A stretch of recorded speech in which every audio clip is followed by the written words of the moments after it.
CosmicRadio.TV. Welcome to Cinematalkraphy. We watch movies with you, so you don't have to. Welcome to Fine Edition. No, wait, shit. It's perfect. Keep going with it. Just roll with it, Roberto. Welcome to Cinematography. I'm your host, Roberto Villegas, joined by Brandt Hughes. And we're still doing our October Scare-athon. Yes, and we're actually recording this on Halloween. The spookiest of days. The spookiest of days. And we're doing the 2013 movie, The Conjuring. The Conjuring. Now, what's interesting about this film is that this was, I think, the last horror film that I really, really enjoyed. Mm-hmm. And it was the last, possession film that I really, really enjoyed. Yeah. Because I haven't really, especially a recent, we've talked about it of late, but recent horror films haven't really, wowed me in the way previous ones have. And this was, the last, new ones. Oh, this is pretty cool. I really enjoyed it. I know you and I saw it when it opened up in theaters last year. Yeah, before cinematography even happened. Before this was even a thing, that was the beginnings, the birth of, if you will. It wasn't our first movie per se, but it was definitely the thing that started getting into it. Yeah. So let's just go into this. Sure. Okay, so this is how it works. We're going to play an audio excerpt from this week's film, typically with 3 distinct beats, and we'll all start the film from the 0-second mark on the final beat of that sync cue. That way we stay synced to your viewing experience. Sound good? Here we go. Well, that's to keep those doors from banging at night. Otherwise, it's all night long, just like that. Does it come in threes? Yeah? Well, sometimes it's meant as an insult to the Trinity, the Father, the Son, and the Holy Spirit. Again. Yeah. Already starting off with this cool ass music. Yeah, I noticed that as we were kind of doing the preview of stuff, because usually before the show we kind of scrub to make sure our audio's fine. And I forgot how intense that music was. Yeah. Because I literally was like, oh shit, that's right, there's music. I had forgot about this portion. Yeah, totally. And then, so this is one of the big reasons why I wanted to do this film, is because, we did The House of the Devil earlier in the month, and that is a very slow-paced movie, which I enjoy, but it's not for everybody.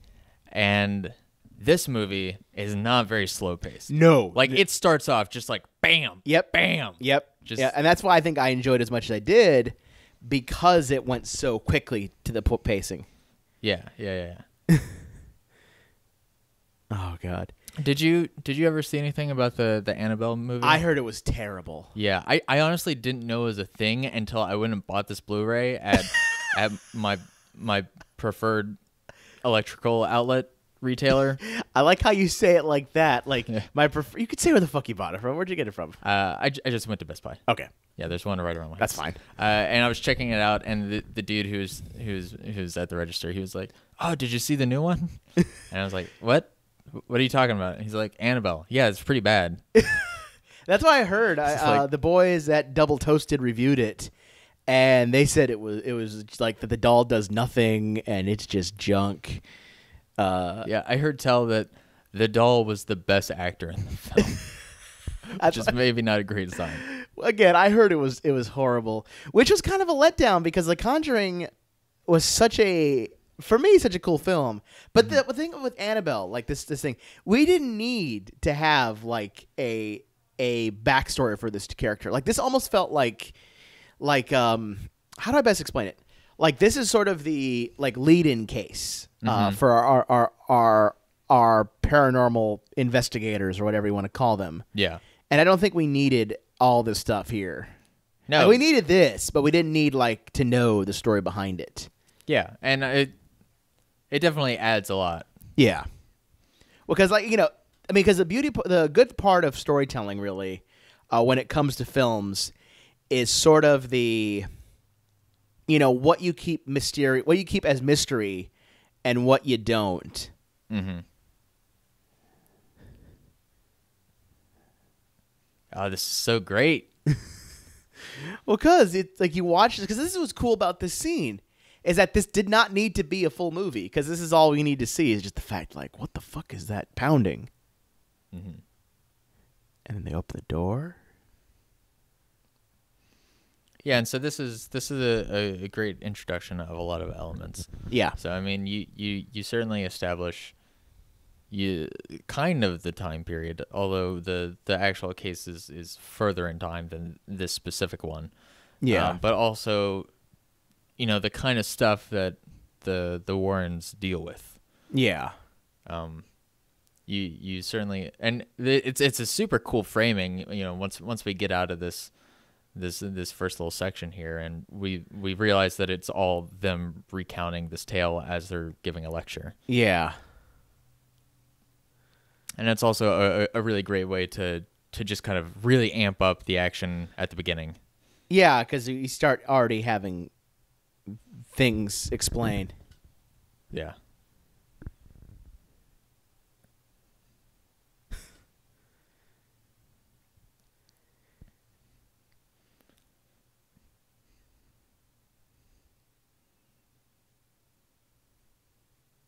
So, there's something we haven't really discussed between you and I. Okay.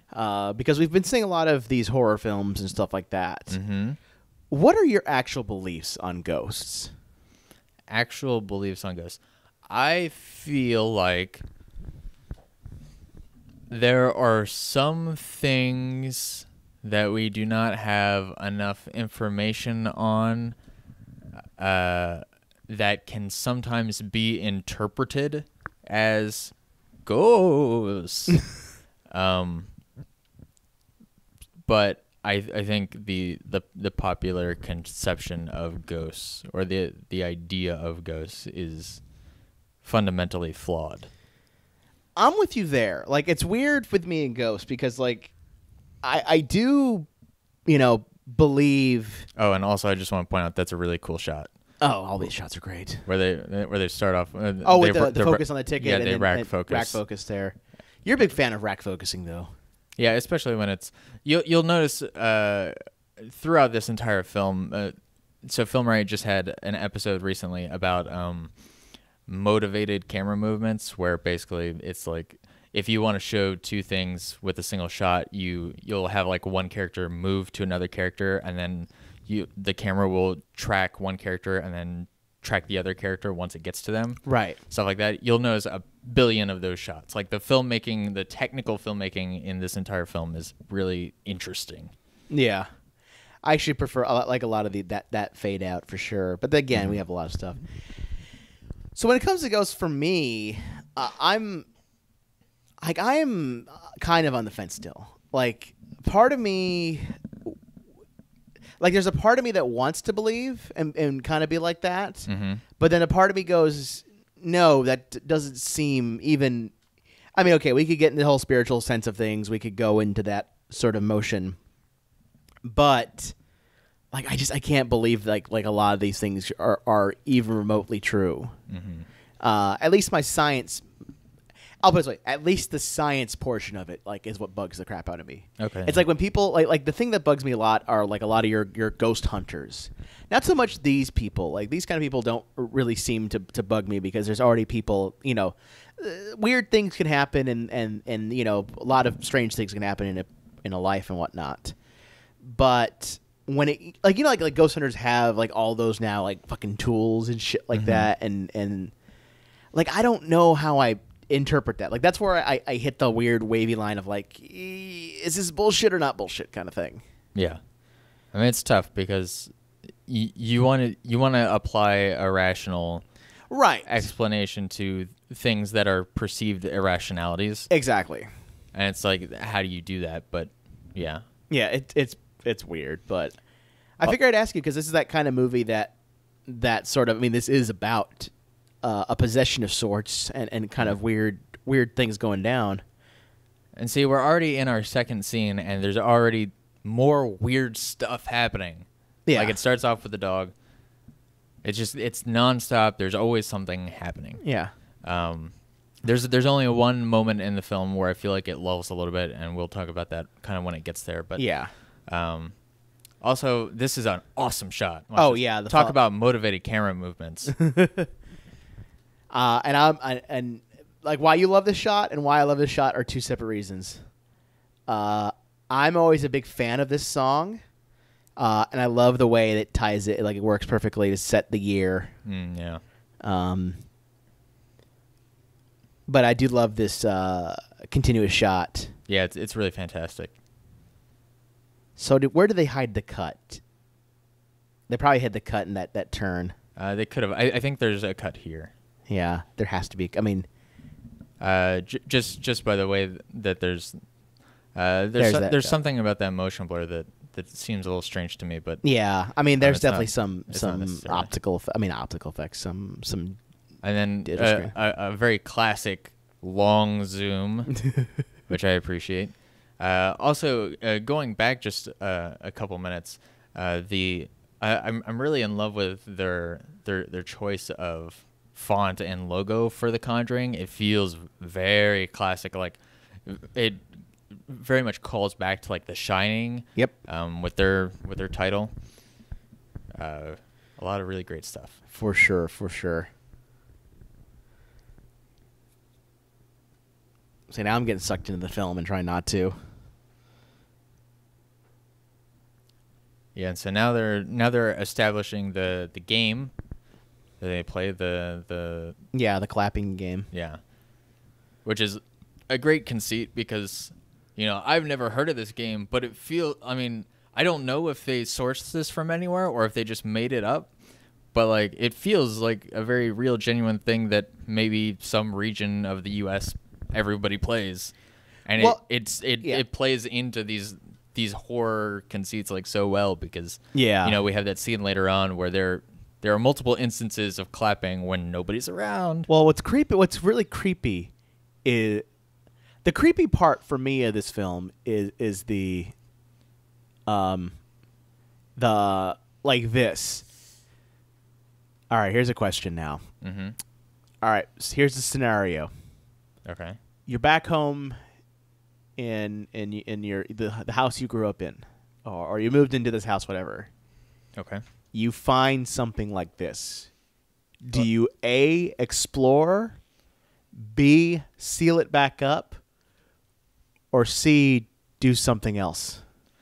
Which I don't know what that something else would be. Like a hidden cellar kind of thing? Like if you found, like, because the thing is, like, but what's crazy about this is just like they find this hidden cellar, and in there is like some crazy ass shit, Mm-hmm. like someone sealed it up for some reason, Sure.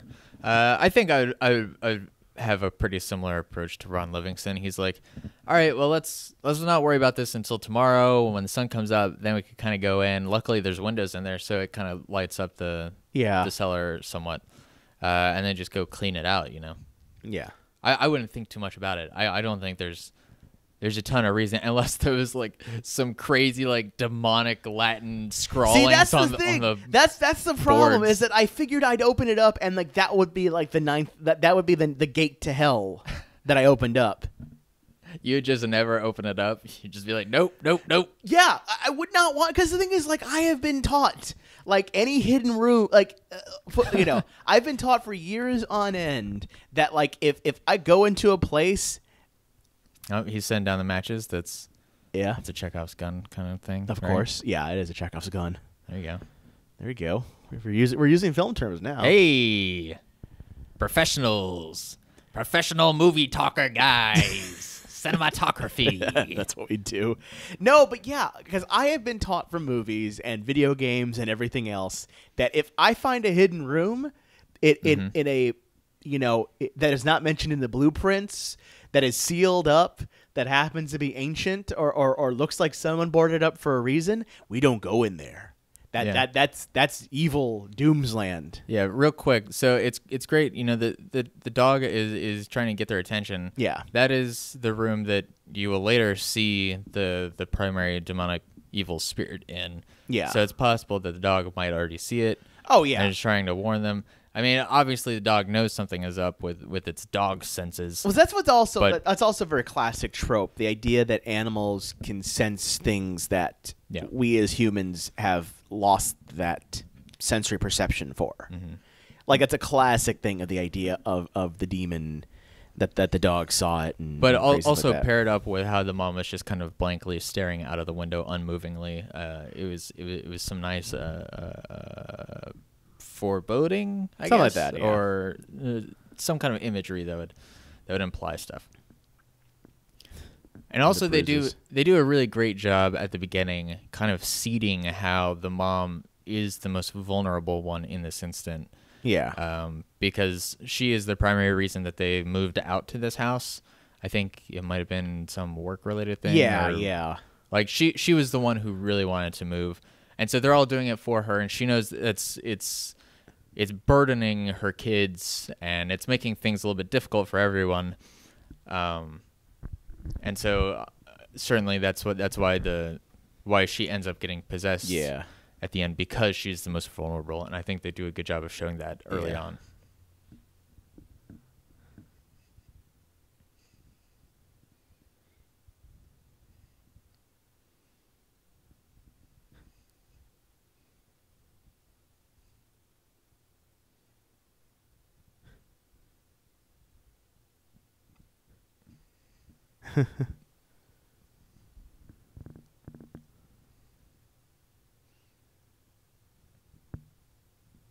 So what has Ron Livingston been up to lately? I don't know. He was in a TV show for a little while, right? Let's find out. Let's see what Ron Livingston is. Obviously his big thing is Office Space, that everyone's like, oh, it's Office Space guy. I forgot that was the Office Space guy until you told me now. Oh, really? Yeah.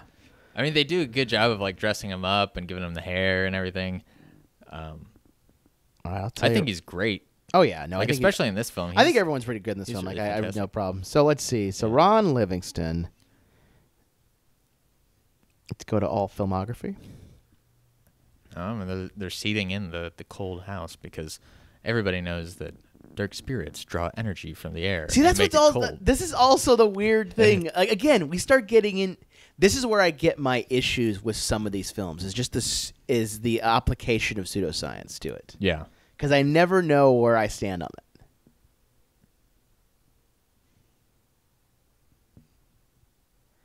This is where they find the Doge. Dead Doge. Dead Doge. So R.I.P. Sadie. So he's been in Parkland. He's apparently been in Boardwalk Empire recently of TVs. In the movie side of things, I guess he's coming in the fifth wave, whatever the hell that is, in 2016. Yeah, we've also got Vera Farmiga, who I think she's great. Yep. I was a big fan of her performance in Up in the Air. That kind of sold me on her.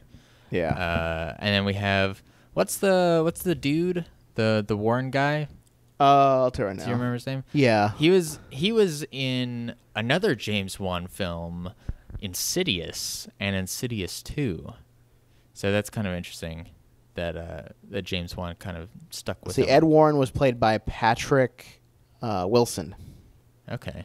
Yeah, he's been in he was in Insidious and a couple of things too. Yeah. There we go. Yeah, here we go. I mean, what's interesting about like some of this stuff, especially again, I'm such on the fence when it comes to these sort of things.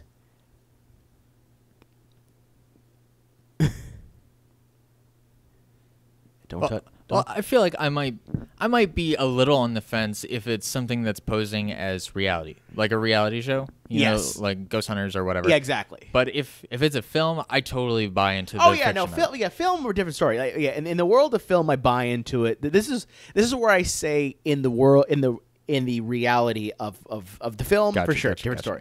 We're talking about our lives, like in our world, because like again, if I had come in, because this is based on true. Yes. Events, quote unquote. Yeah. And that this, so there are people out there that have like, again, this, because again, what this whole scene implies, is the fact that there is,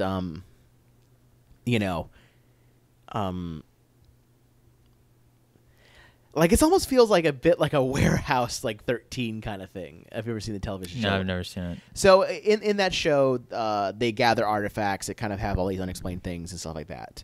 Like this, because what this whole room implies, and I think I love about this, I do love the shot, by the way, the reflection is one of my favorite it's really kind of nice. effects. But what this implies, this whole little room here, is that these guys have been doing it for a long, long time. You know. Mm-hmm.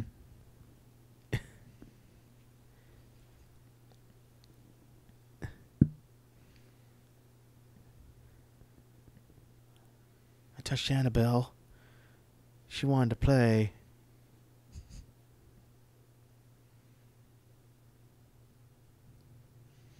Yeah, and if you end up getting the Blu-ray, which I recommend because it's a really nice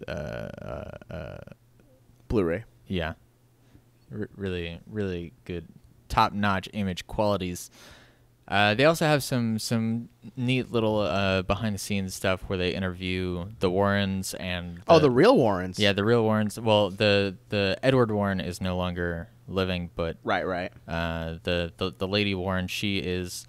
They talked to her a bit. They talked to the original family that this film is based off of, which is interesting. Huh. Yeah, it's kind of neat. And of course, if you don't, even in the credits, you can see photos of the Warrens during that time period, which is really cool to see. Yeah, it's really neat. But yeah, when because right now we're not coming to the action yet. Like we're getting some action, we're getting some beats, but we haven't really got where obviously things pick up, and it does pick up pretty quickly. Sure. Yeah. Oh, terrible Sadie. R.I.P. Sadie. I also love this idea of the clock stopping at an exact time. Yeah, it's cool.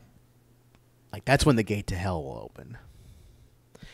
See, maybe that's the problem. That might be the only problem I have with this movie is that every time I see things happen, like I'm expecting like the gate to hell to open. But maybe that's extreme. Yeah, that sounds like a weird personal problem. It is because I do love this movie. I do enjoy this movie a lot. But like because I like to think you're just at home all the time and like you look over the clock and it's like 9:11 and you're like the gate to hell is opening. Well, because maybe what I want truthfully to happen is someone to that make first leg grab. Go ahead. I want someone to make a crazy movie with horror. Where it's just like 1 billion miles per hour all the time, nonstop. Maybe that's what I want. Maybe I want to see that happen one day, where just someone like, we bought a house, and it's buried under like a ley line and shit like that. Yeah, like the first scene is just them like putting on the sold sign on there, and then it just like explodes, and then there's ghosts chasing them down the street. By the way, before we continue, no one will ever know what that means. What? There's no more TV snow. Oh yeah, I was gonna say that's sad, but not really. I mean, it's only sad in that it is a common film convention. Yeah, like there's no longer TV snow. Like you could never do The Ring anymore, because like that's what made the idea of TV snow kind of cool, was that it'd just be this sort of random static that you could do funny things with and interesting kind of visual effects. Wasn't there like a Ring sequel where the Ring was happening again because it went viral on YouTube? Something like that, yeah. Yeah. I think I saw a synopsis for that. There is Ring 2, which I've never seen in the Japanese version or the US version. I think this is Ring 2 Japanese. But yeah, TV snow is no longer a thing. Yeah. Oh well. Except on CosmicRadio.TV. We'll give you guys a good full plug. Yeah, exactly. Wow. Look at that. Well, might as well plug while we wait for, that. And what's cool about this film, also I like about it, is that it doesn't take the Shining route. Like, it doesn't have the father figure go a little insane. Because that almost feels like it could have happened, like, when it comes to the cellar and stuff like that. Yeah, I could see where you're coming from on that. Yeah, I feel... Instead, I feel like it still also takes a fairly classic feeling. Oh, yeah. No, I agree. Horror path.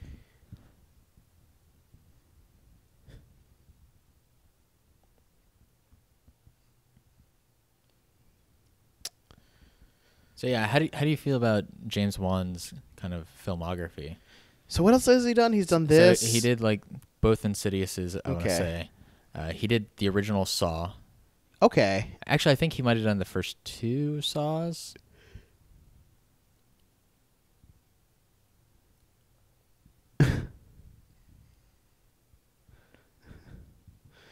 You know, you don't see sleepwalking a lot in films. Well, because it's such a hard convention to work with. I mean, it does happen in real life, obviously, but... Mm-hmm. And, of course, it's perfect here because it's kind of this mindless droning of her that... Where you're like, oh, is she okay?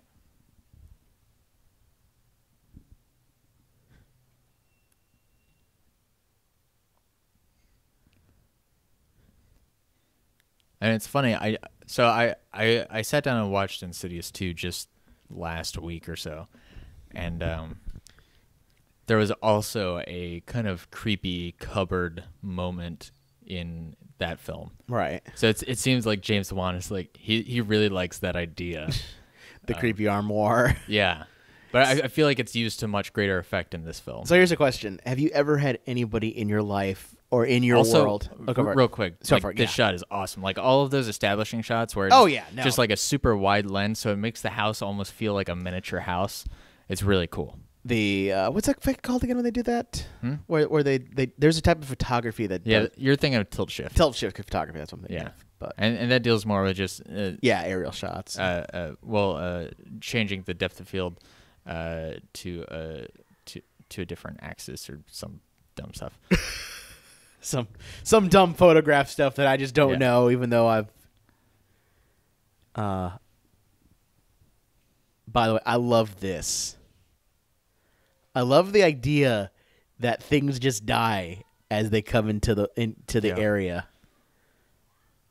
And of course, we'll have a much more significant bird moment later. Oh yeah, I love that. That's my favorite idea of the birds, just like whoosh, boosh, like there's this field of death, if you will, that encompasses the house.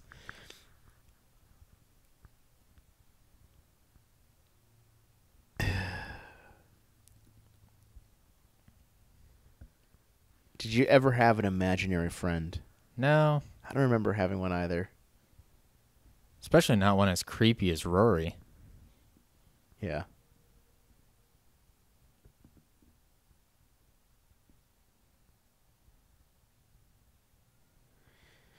Well, all I have to do is channel a couple things. Let me get the pentagram drawn. It's totally cool, Mom. All right, let me get out the sacrifice. The goat sacrifice. Yeah. This is a really fun conceit, like a really cool way to call forth the spirit. Oh, God, yes. I remember I think this was featured in some of the trailers. Yeah, it was. Oh. What the?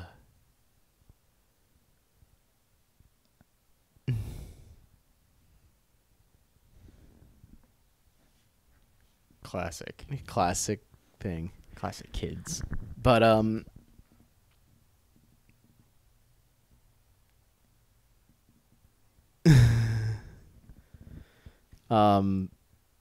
so what was I gonna say? Oh, so this is about to be one of the first instances of like the spirits really showing themselves. Yeah, that's right. This is where we finally kick off. I mean, we kicked off. I mean, we had some kickoff, but not in like. Yeah, there have been all of these warning signs: the bruises, the dog, the birds, all of that stuff. But this is. It's not till now where she's like, "This doesn't make sense. What's happening?" Right. Okay, now I know what I was going to ask you. Have you ever encountered anybody in your life sleepwalking? No. Have you ever sleepwalked? No.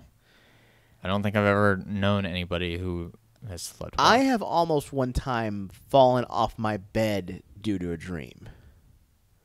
That's all I can say. I've never sleepwalked, though. I don't know anyone that sleepwalks. But I do like this scene that's going to happen that's happening soon. This seems like such a dangerous game. It is. They have that big flight of stairs, and they just moved in, so they don't really know the layout very well. Well, that's the point. That's it. That's why they did in the first floor. Is this it, right? Yeah.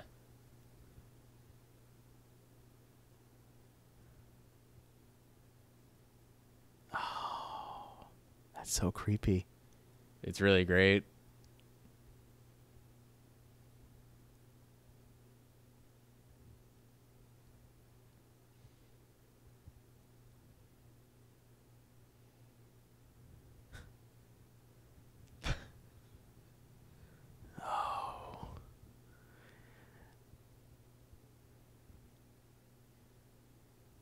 And it's so effective, just like it is. The fact that we as the audience know so much more than she does right now. And Yeah. she's kind of obliviously She's like, like what the giving hell? herself into the spirit.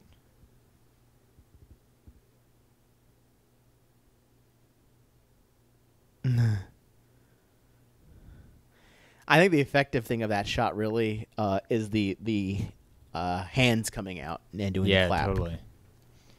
It's really striking visual imagery. Yeah.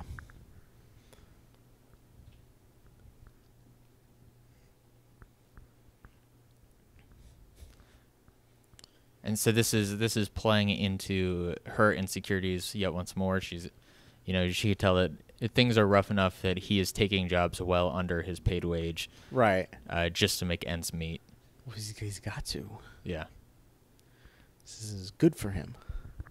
How do you find a tree like this? How do you find anything like this? I don't know. Like let's go over this house first. Like if I came into this area, it's like, oh, this is a beautiful house. Look, there's a lake here. There's like that's a creepy thing.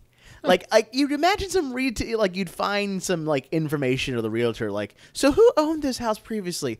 Oh, just a family, things like that, and the mother might have hung herself. But yeah, it's cool. It's cool. Don't worry. No one died. I mean, someone killed themselves in the tree. Yeah. Oh, this is why I love this part here. That was cool. I'm not entirely sure how they pulled that effect off.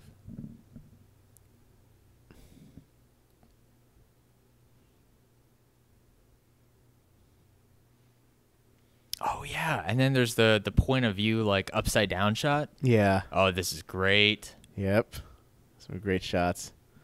Because it's like, duh, obviously there's going to be something scary under the bed. That's where all the monsters live. Oh, there's also a ghost lives there. A ghost lives there. I said a ghost ghost lives lives there. Call back to something that only so many people know. Yep. That's an inside joke. We're really playing to the mass appeal on this one. Oh, well, this is The Conjuring, baby. Yeah. Oh, God. I'm just... Hello. So they actually do a handful of upside down shots in this film, which I think is awesome. Yeah. And it's a very clean shot, which I like. Everything's clean. I'm just waiting for the demon. Yeah. The demon. Oh, look at that. Oh, yeah. Man. Oh. Uh-oh.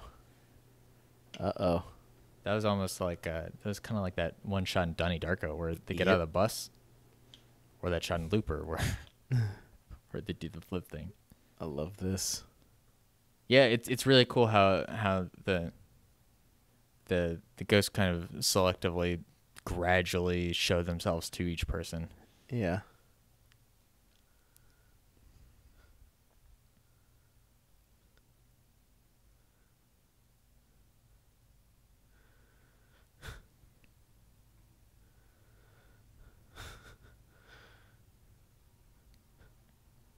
This is such a fantastically like terrifying. Oh God, yeah. Idea, just because from the perspective of Christine, she sees this ungodly, terrifying nightmare creature, and she knows that her sister can't even see it. So like, what's wrong with her? Yeah. And for her sister, she's like, what's wrong with my sister? Yeah. So just the fact that there's a fundamental breakdown in communication is terrifying in and of itself, much less the fact that there's some horror monster inside. What I there really with like about this shot is that it really signifies that nothing is there. Like it really helps show nothing's there. Yeah.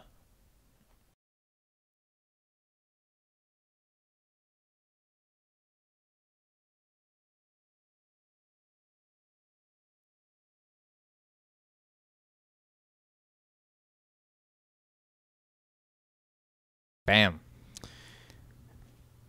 Oh, such a great scream.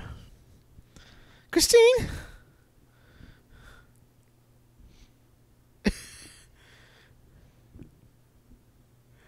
Yeah, that is a good, convincing scream. Yeah.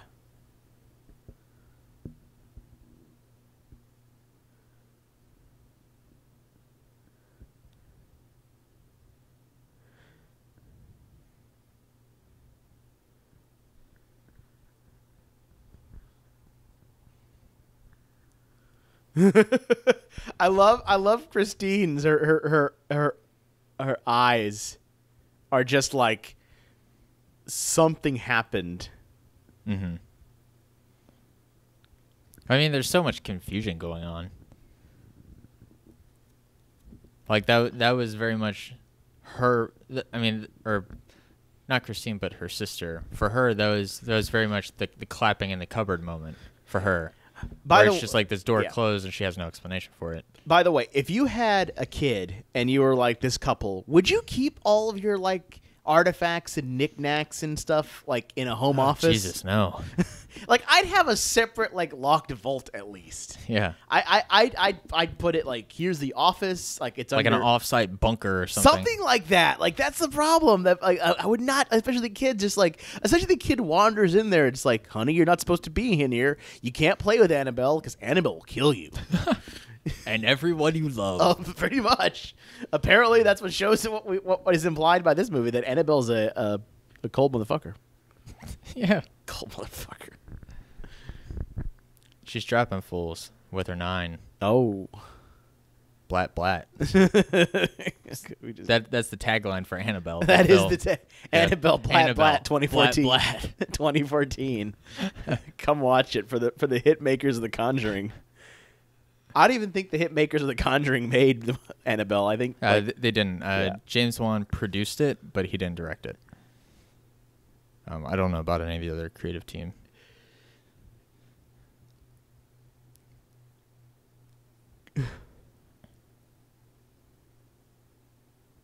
So this is a nice moment. It kind of lets you breathe a little bit from the tension of the crazy seeing stuff.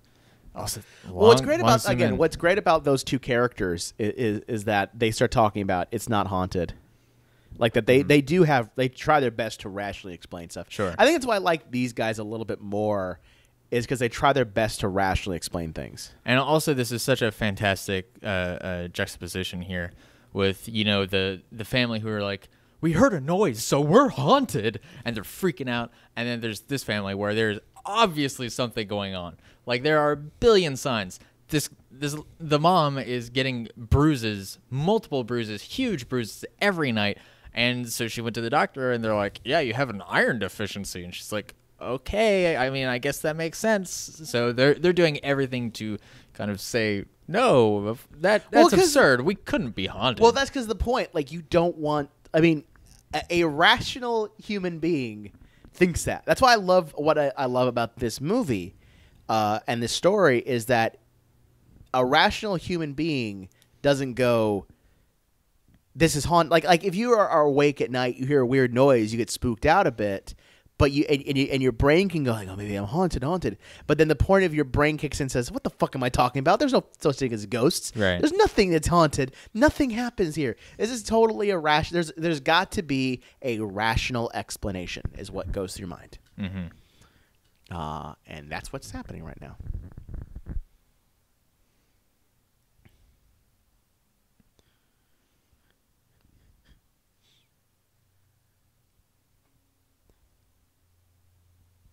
Fuck that shit.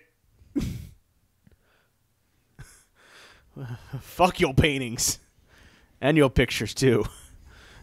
And so there was a nice little oh God, yeah, laugh built into that, which because this is a mischievous spirit. Yeah.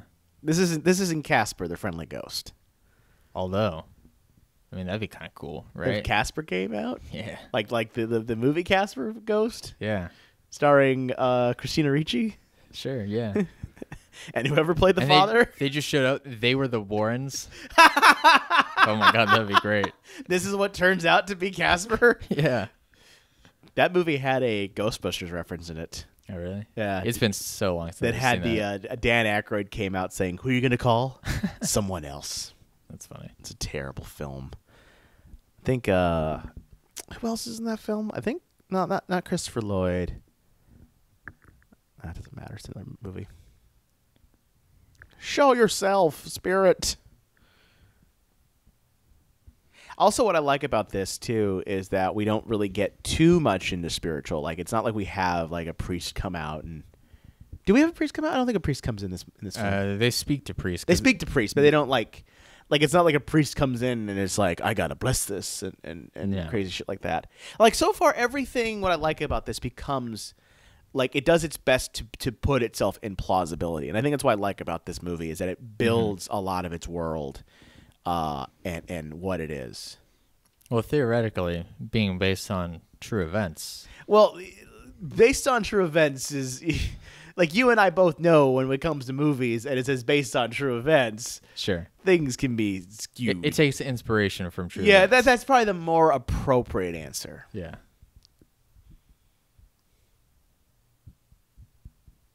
Look at all this crazy fuck that. Man, that is a gnarly fall. Well, it's she deserved it. She taunted the spirit. You don't taunt the spirit. No, I'm just saying, like, I know it was an early fall though, but you never taunt the spirit. If if you say the spirit, I'm gonna lock you down here. Screw you.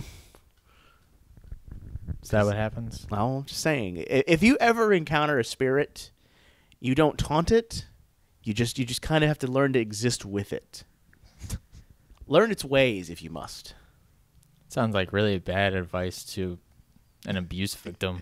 Well, because that's essentially what's happening right now. Is that she is an abuse victim. Like, she just doesn't understand that she's this. That is a cool effect, by the way. Yeah. That too. All the stuff. This is a cool effect. The laugh. The darkness. Oh yeah, that too. Also the laugh. Also the Everything. matches.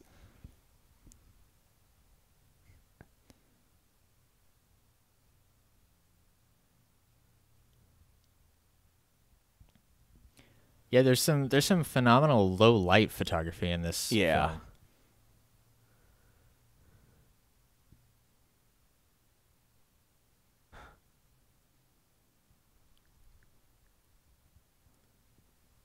Oh, and then look at this off, like, Dutch angle, kind of swooping, rotating shot. Yeah.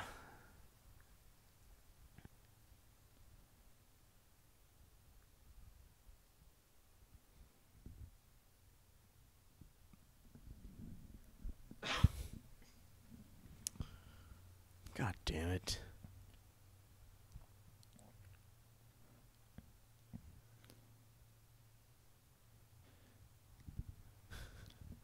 So I think this is the moment where the primary demon lady kind of shows her true form, right? Yeah, yeah.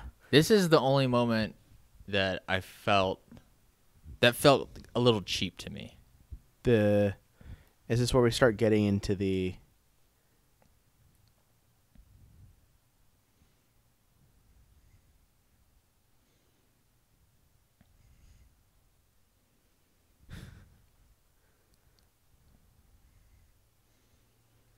Oh yeah, so the doors are open behind her. That's right. I couldn't remember which effect because there's this effect and then there's the pulling effect that I can't remember what it was.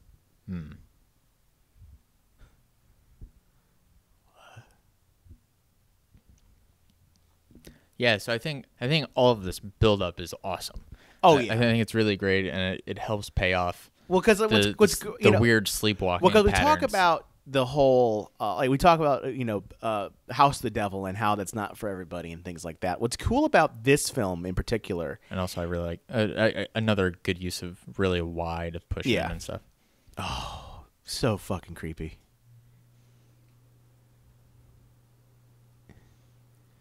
Come out and play. Yeah, and so now she sees it. Yeah.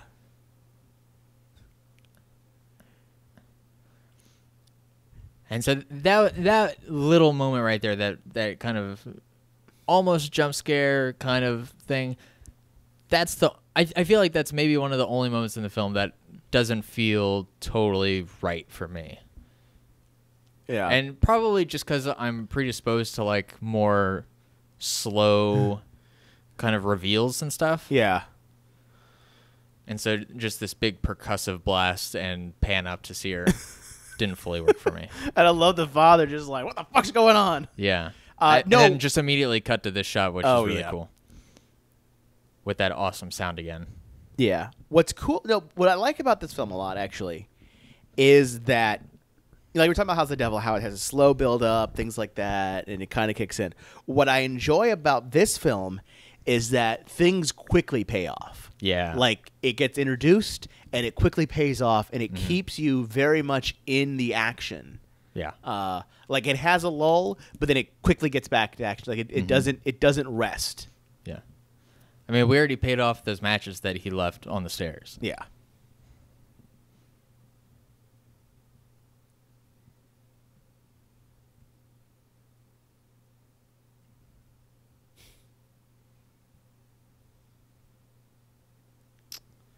Cheap visual effect. Yeah. I'm kidding.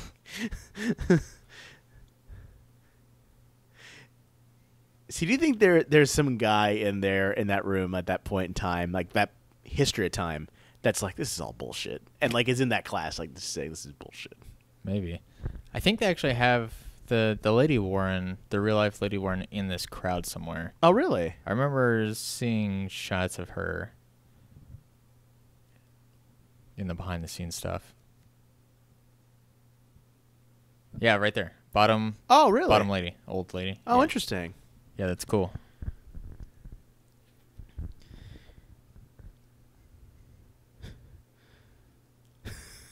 And I love that it has like that. This is the way they get introduced to the Warrens. Mm-hmm. And also, it's the way that the mom kind of realizes that she is very much the target. Yeah. And she's hearing her fate being revealed out in front of her.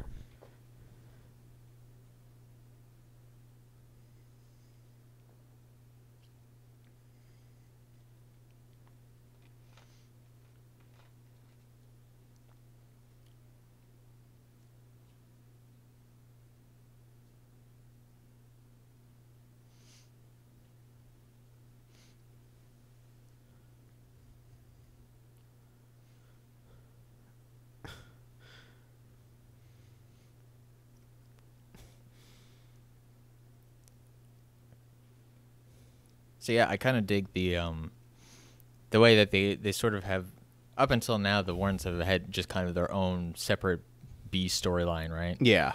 I really dig the way that they built up both of these before intermingling them and joining them up in one straight through line. Too, I love the fact that they're all sleeping in the living room now. Yeah, it's a cool, watching the Brady Bunch. Cool logical evolution of their fear.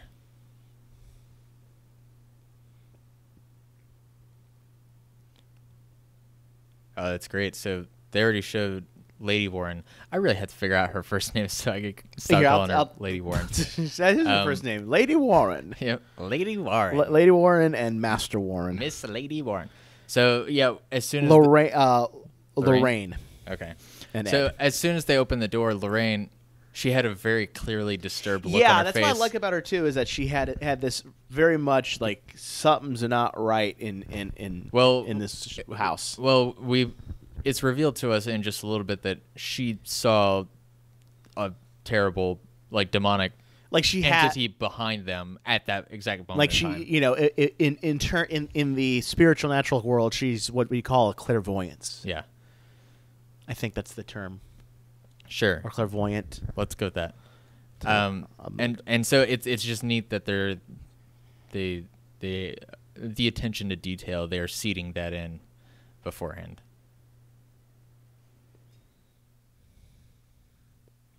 Yep, a clairvoyant is a person who claims to have supernatural ability to perceive events in the future or beyond normal sensory contact.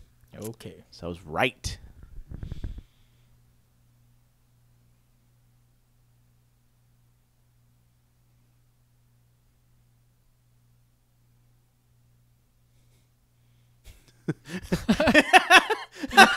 Just the matter of fact way that he said when that. you is say great. it like that, it's like, well, when you say it like that, that sounds kind of like already a sign. Like, imagine if someone told you that, like, oh, well, my house, we have like just things fly in and kill themselves. It's like, Right, really? yeah.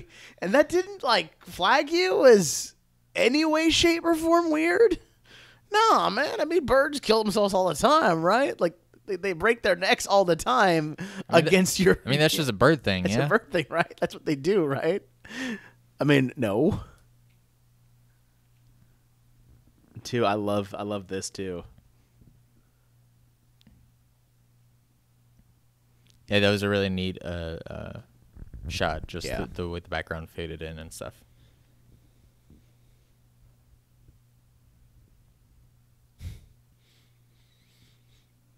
Yeah, something awful happened there. Man, there was so much going on in that shot. So they started off with the background fade in. They were doing the glide cam, like 180 spin on Lorraine. And then they did a rack focus over to Edward. And then they also zoomed in on Edward. There's a lot going on there. Oh yeah. Because now right now we're getting into finally the explanation of things. God, I'm still bugged out for the fact that like he just said, as a matter of fact, yeah, birds coming in the. I mean, like, wouldn't that flag you off as something weird? Well, it depends on how often it happens, right? Okay, let's say Because this. sometimes the birds do that. Yeah, fair enough. What if it happened like 5 times? In how quick of succession? Let's say a week. That would strike me as pretty weird. Because again, it's implied these guys haven't been living in this house for that long a time. Right. But they've only showed one bird do that so far. Yeah, it's true. But So there's no telling just how. But it many was enough birds. for the father to say, you know, the weird thing happens all the time. like not like, oh yeah, bird killed himself. It was a weird enough thing. Like, yeah, birds seem to fly into the house and like break shit, like break their necks and kill themselves. So now we're starting to get a payoff and validation for this conceit. Yeah. Because I mean, you definitely get the impression that she's seeing some kind of horrible spirit thing, just because you're just assuming, given the context. But it's not until now that you really it gives merit to her experience. Well, because again, this Lorraine again is in the world of the movie, she is a clairvoyant, which means she can see kind of a lot of weird things that normal people normally don't see, like that. That's such a great payoff too, because it's there in the shot. And so now I want to say every single character has had some kind of experience that's been validated except for the father, right? Yeah, but the father gets a couple things soon. Yeah. Like we get it with this very soon. Well, again, this Lorraine is very much like out of all the, obviously she believes this stuff. Like she believes this is possible, and the father does too. But for the most part, it's rational. Most part, like these guys are like, there's a rational explanation. This is such a rare occurrence. It only happens like once every, blue moon kind of thing. Yeah. I love this effect right here. I love the shot.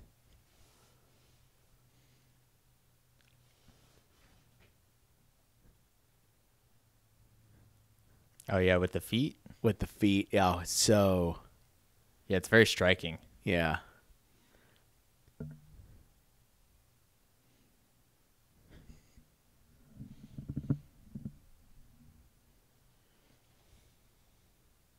Well, not just the feet, but the sound of the sound of rope and.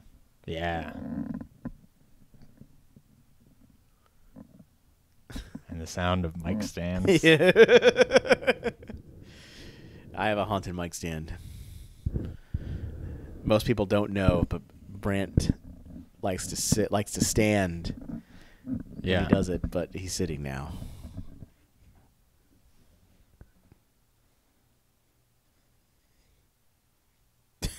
The spirit's attached to yours.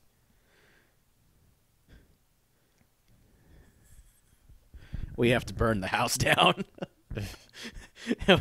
and cleanse the spirit in the only way possible. So here's the question. Let's say this was an entirely different movie. Also, here's that moment. Oh, yeah. Where she sees the thing. Go ahead. Like, let's say this is an entirely different movie, right? Okay. And like, this got ridiculous, right? Like, imagine if at this moment, as opposed to doing like the rational things, like these latching kind of stuff like that, in a sense, rational in this world, like they say, we got to burn the house down, or they come back, or better yet, they come back not with their tools and cameras and shit, but they come back with like crossbows and like silver bolts and shit like that. So basically, like holy water bombs. It basically ends up turning into that one film with Tarantino and Dusk Till Dawn. Yeah. Yes. It basically becomes that movie. I want that movie to happen now, where without and they keep it secret as long as they can. Like they don't even show it in the trailers or anything like that. Mm-hmm. Like they just have this like serious conceit, and as they come back, that's where like it ramps up into ridiculous mode. I know it'll never happen. Yeah, that's not exactly marketable, and a lot of people would be like, "What?" I know, and then they would be really angry. But I so want it to happen. I want some indie director make that movie happen for me. I feel like I've lived this scenario, except instead of with ghosts, it's just spiders. I know. And then I'm like, "You have to help me, please." Everybody in my house is terrified for their life, and they come in and they're like, "We have reason to believe that there are spiders in your house. You should burn it down immediately." Yeah, exactly. Oh, God.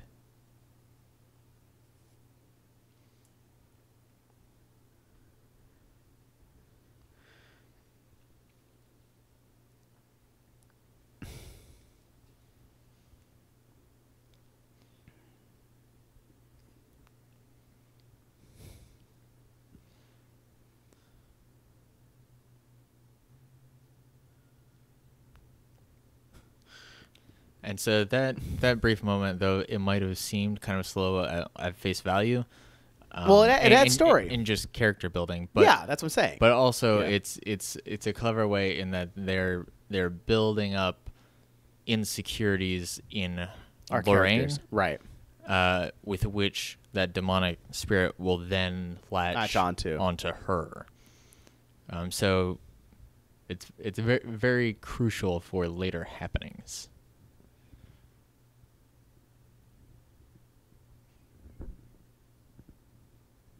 I love this.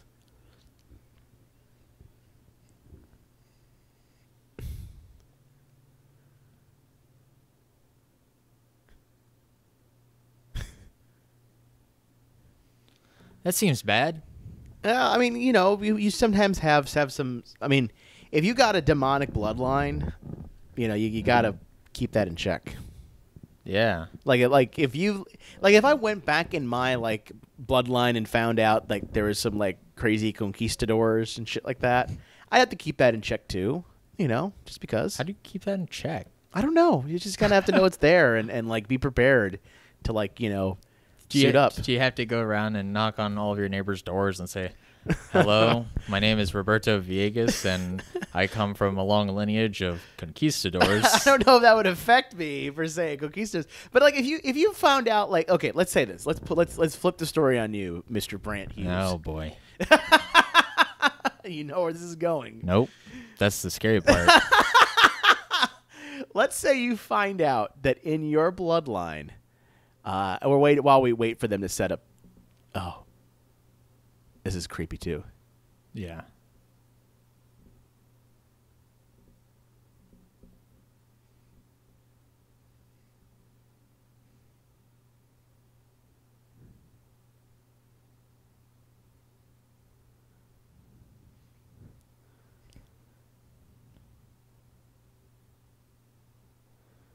And that's even creepier, the fact the clock stops. So yeah, now it's clear that it is extending beyond their household. Well, that's because it's a demonic spirit, my friend. It's already. It has the ability. It has the ability to hop through technology, kind of like Fear.com. I don't. Horrible film. Don't even bother. Okay, sure. I'll tell you right now. Fear.com. It's a good domain name, though. That's a solid get. Fear.com's Probably costs a lot of money these days. its conceit was that a website was haunted. I'll put it like that. Sounds kind of dumb. It is kind of dumb. Around the same time as like Darkness Falls and shit like that.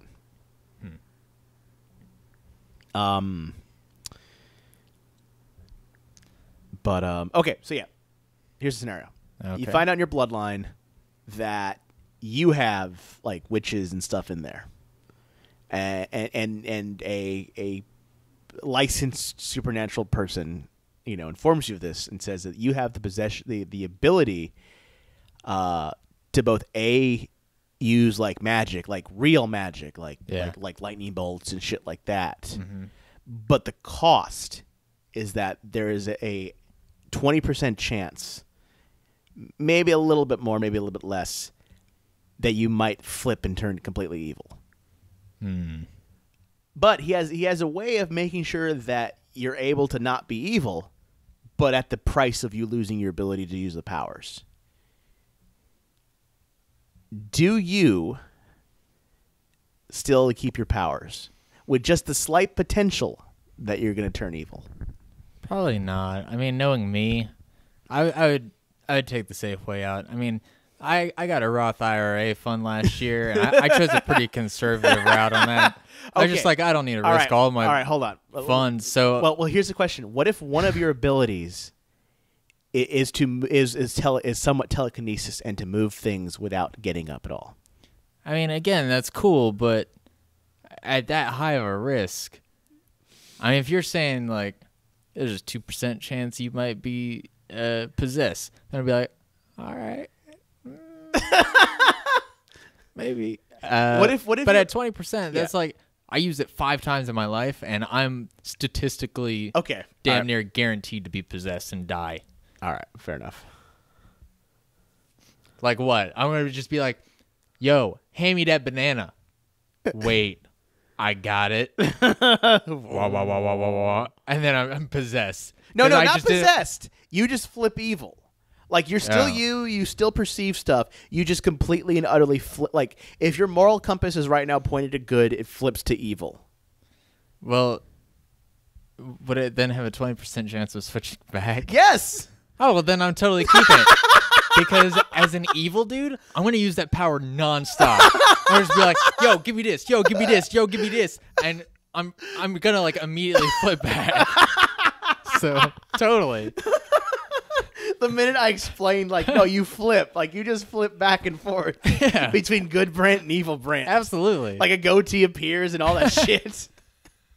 I'm only doing it because we're right now in this. Yeah, by the way, this real quick, this does feel like this is the one part of the film that I feel like lulled a little bit. Yeah, I still enjoyed it. I did too, but it is the time where not a ton of stuff is happening. Yeah, because it's just setting up the next act. Yeah, because we've got the girl, the young girl, and the young foreign boy.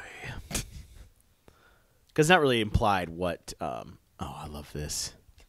Is it just like, hey, can I come in? Can I party too?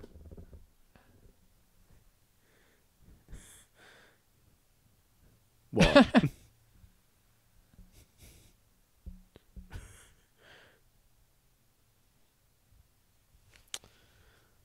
I always liked old-looking headphones. Yeah. Well, there's definitely an element of cool to all of that analog equipment. Well, because there's a lot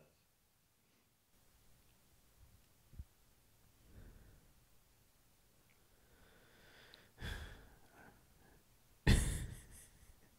I'm going to listen to the girls' room. Taking it to some weird places, Roberto. I don't entirely approve. I'm just saying, he seemed to like the girl. I'm switching it on to the bathroom monitor. Well, because it implies like there's every monitor in this entire household. You guys stay in the... Why is he getting footage of a cup?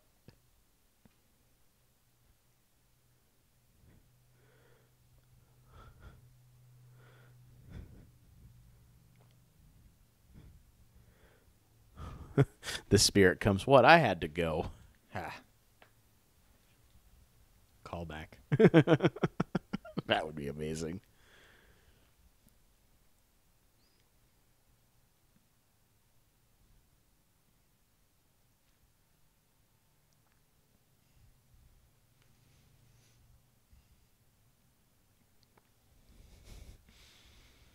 So this kind of camera point of view thing is the found footage idea. Yeah, it's a nice change of pace. Just as far as filmmaking. Well, because is this where we get the special effects, if you will? No. Okay, because I can't remember if we got that in the found footage or not. Give us a sign. So I'm really interested in just the lighting situation on this, because I think it's just a frontal light. That's all. I mean, I bet you it honestly is just like a camera light. I'm just interested because like there's such a steep fall off on the outer edge. Well, it's because it's a real light. I mean, it's very much like a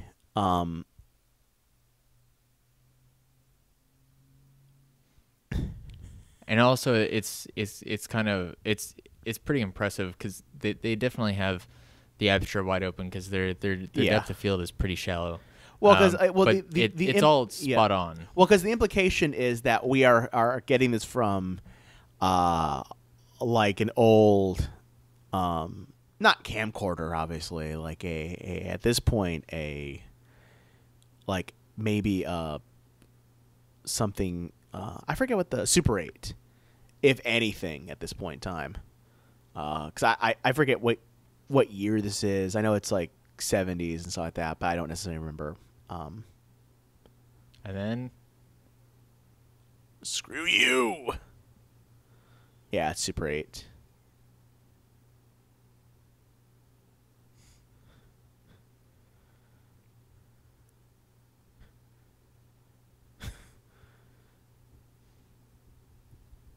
Are those Nikons or are those Canons? I don't know. 'Cause I thought I could... Nikon. Can you see it? Yeah. Yeah.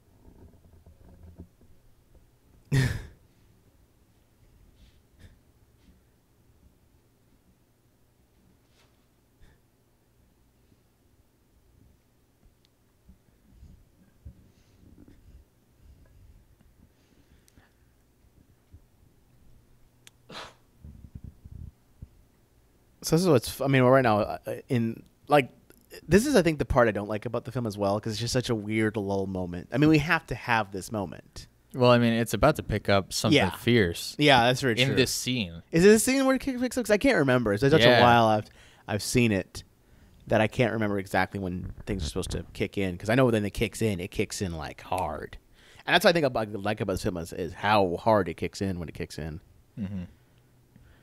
Yeah, it's we're about to have this moment where it's almost like reading an image through negative space, right? Because the cloth flies off. Yeah, that's right. Yeah, it's this shot. It's a really neat effect. That's right. Almost some Donnie Darko looking clouds. Well, that's because it is Donnie Darko. we switched movies. That's right. Yeah, I forgot about that. And then it goes up, and then it reveals the spirit in the window. Such a great shot. Yeah. It's a really clever reveal. And then this is the imagery in this shot is just terrifying. Oh, is this? Oh. And the vomiting blood into her mouth. Oh, I forgot about that. Yeah.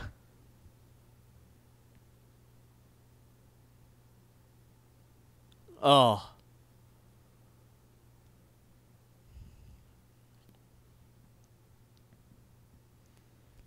And so that's the moment when Carolyn is truly lost. Yeah.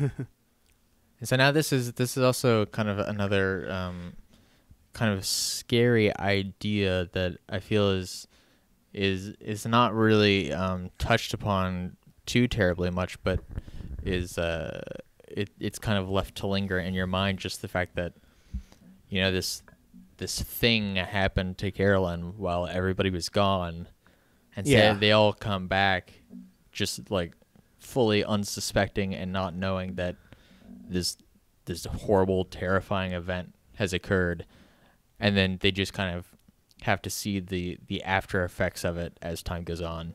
Well, because I mean that's the idea. They left, and the ghost knew, or the presence, if you will, knew. That is the idea, Roberto. I actually like this scene a lot. I like the idea of building some of the character for the father and Ed. I enjoy their interactions a lot. That we get to hear a bit of background on their casework and things like that. Yeah. They go in a little bit more in detail into this event that really screwed up Lorraine. Yeah.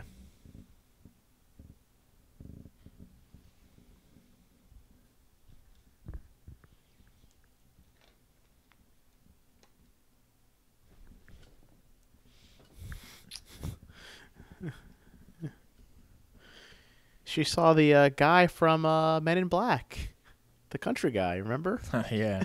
That's what it looked like. I don't know if it was the same actor. Probably not. I imagine that dude's a bit older, right? Yeah. At this point, probably. What's the longest you've ever stayed kind of locked up in your place without ever leaving? I would say maybe 3 or 4 days. Sounds about right. Yeah, I definitely went a good handful. Like last year, especially, I went a good handful of days without ever leaving my bedroom. I had all my food stashed up in there and everything. I was living with my roommates. Right. Yeah. Your time is You're like, if you hit like, I'll definitely hunker down in my apartment a couple times, and unless something happens, I won't leave it for sure. But I mean, I'll go out and buy food and stuff like that. That doesn't count. I know. But now I don't have to, because the services like Instacart. I want to say there's a brief audio moment in this. I think there is, yeah. Well, because we have to have our officer who doesn't believe start to think shit's going down. Mm-hmm. I mean, there's the effect, and I keep fucking talking about it because I can't remember where it comes up, where they start like really dragging things around and stuff like that. That's really the moment. But before then, he still gets a little bit of like stuff happening because he gets all paranoid. Oh, and here comes the lady. Yeah. Oh, that's right.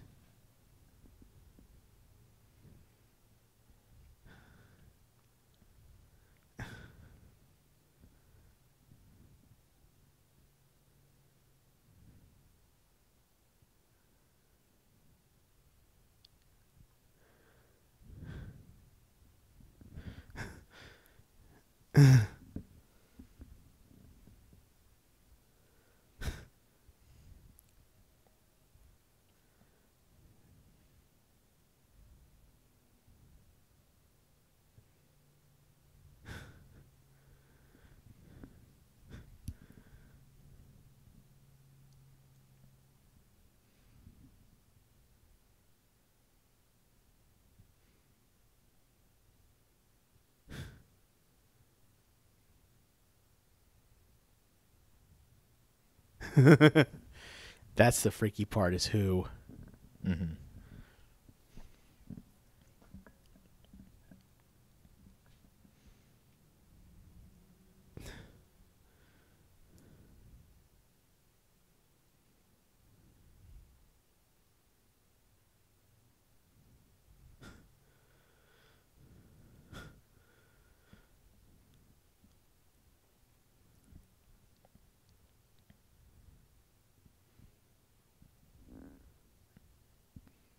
It's so creepy. And so stuff like that kind of helps justify the brief lull of them, setting everything up, because a lot of films they would have a moment like that and they would let you hear the spirit speaking, but it's just kind of assumed that you are getting the perspective of whoever's in that room, and they just wouldn't really explain it very By the way, well. do you notice how cold it is in the room? Yeah. And I think all the windows are all frosted up and everything. Yeah. Yeah. I mean, it's definitely like they're breathing, and it's all. Yeah.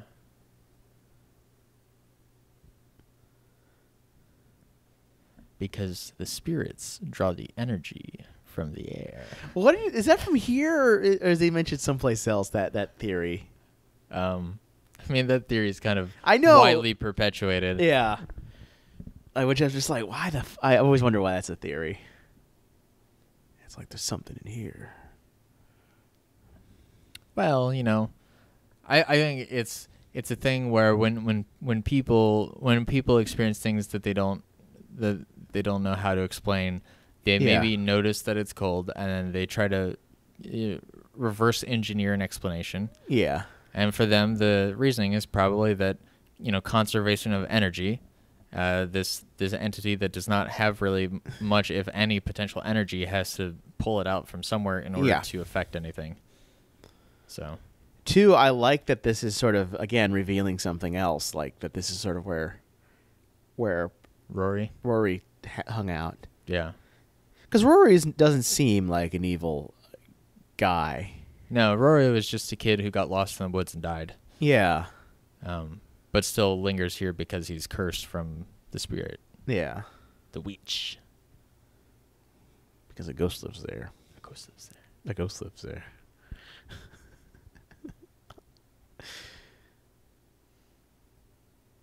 Two, I love all the different toys and artifacts. Like it's really cool for me, like to see like all the stuff here, because it really does imply like what's there and what was there. Mm-hmm. It's almost kind of reminiscent of a common trope which was particularly exemplified in The Cabin in the Woods, right? Yeah, where they've all got the items, right? Well, that's because that's usually a very thing, just having artifacts of that. Here, oh man, could you imagine if the kids from The Cabin in the Woods ended up in the Warrens' like terror factory? Oh my god, that'd be amazing. Just like, let's touch all of the items. And there's the noose. Oh, and we're about to get like this awesome shot where she falls through. Yeah. And it's just this great vertical. Yeah.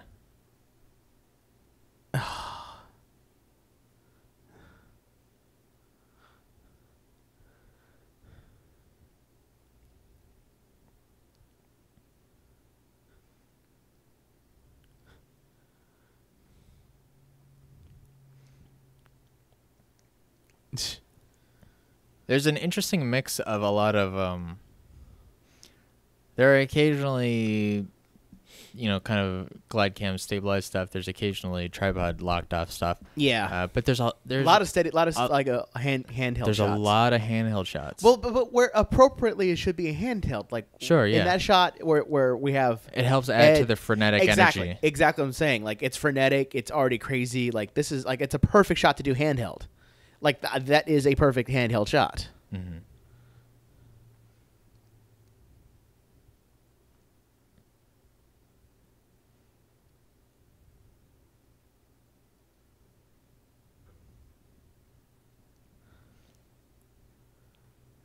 like how this. I love this effect.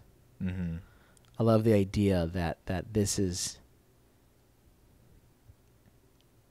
I love that is the thing that sees the spirit. Like that like that's the.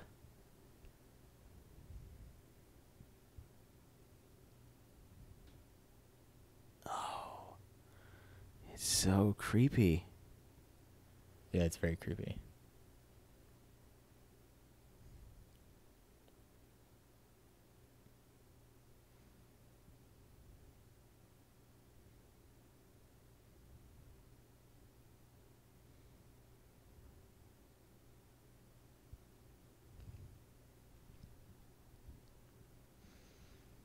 And I'm glad that they had like that moment right there where, you know, she said she made me do it. So Yeah, we're very much we have the understanding that there are multiple spirits in this house, but there's really only one you need to be concerned with. right. Which is this sort of The witch. Which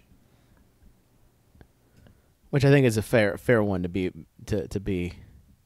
Yeah, I think to have more than one would be overwhelming, but I like the element of chaos that the others kind of bring to it.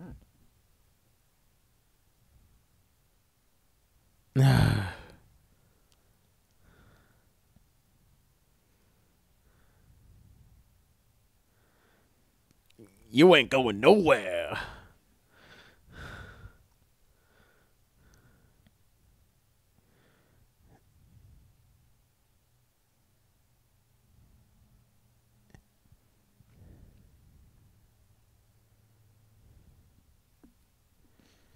And here it is. You think your artifacts will help you now? Here it is. This is It's a cool effect. This is my favorite shot in the entire film. Because I still don't know how they did all this. Yeah, it's really neat. It's so effective. It is the shot that I love because it's so effective. Mm-hmm.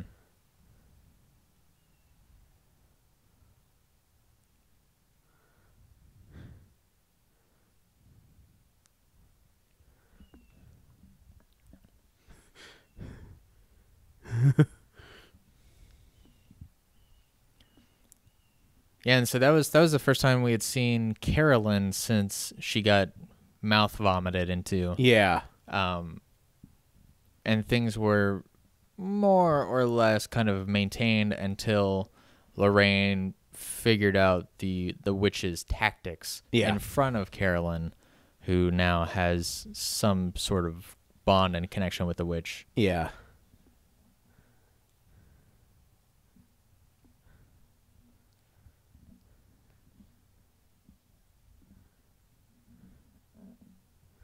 Even Lorraine has a little bit of a connection to it. Yeah, I mean, so we first saw that with the clock stopping and the recorder playing, and then we got our second hit of that with her locket being grabbed in the basement. Now we get this. Yeah. Yeah, because her locket's down there. And so, of course, it's very telling that Lorraine said that, you know, her tactic is to possess the mother to kill the child. Right. And she doesn't entirely think to apply it to herself because she's so focused on Carolyn. Yeah. But clearly there are definitely these signs of pretty much every time you see a ghostly thing happening with Lorraine, it happens to coincidentally also involve her child. Yeah. Which is not fully resolved in this film, so I feel like that's very likely got to be what they're doing for the sequel, right? Maybe. Are they doing Conjuring 2? Yeah. I thought James Wan is doing the Conjuring 2. Okay. That makes sense. I think it comes out next year. Oh, really? Okay. I did not know that. Because Yeah. I thought Annabelle was like that's the prequel. Yeah, it's a prequel. Which... I wouldn't call it a proper prequel. It wasn't done by James Wan. Well, still a prequel. I mean, it's it's canon. It might be canon, but I don't consider it. Look, Star Wars, the episode 1 is canon. no matter how terrible it is. I don't know. I mean, with the whole Disney shakeup, aren't they like taking like 90% of canon and just throwing it out the window? Oh, they have to. You can't. You can't do anything with that anymore.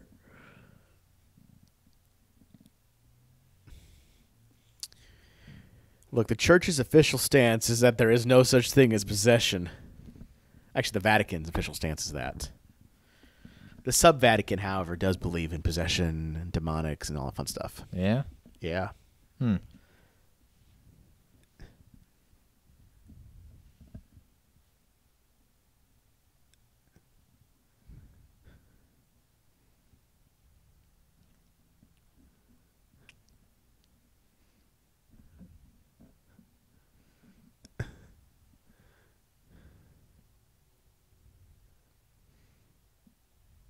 had a friend who went to seminary. He was going to be all priestly and stuff. Really? Yeah. And then he was just like, nah.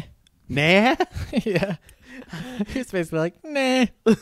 Like, what was this? Oh, was it like, it's like, did he find out, like, look, if you become a priest, you can't have sex? Was that his, like... No, I mean, him and his longtime girlfriend, they kind of split up for a while when he went to seminary. Well, yeah. And then he was just like, nah. He's like, I'm not that religious anymore. Nah, that's fair. So you have to have the calling. Oh, this is... Although I think it would have been dope if he was strictly just a supernatural priest. I love this effect too, because I like the idea that the ghost, like, that's it can provides travel a link. Yeah, right. That it can travel through objects that have emotional bonds. Yeah, and it's 307. Yeah.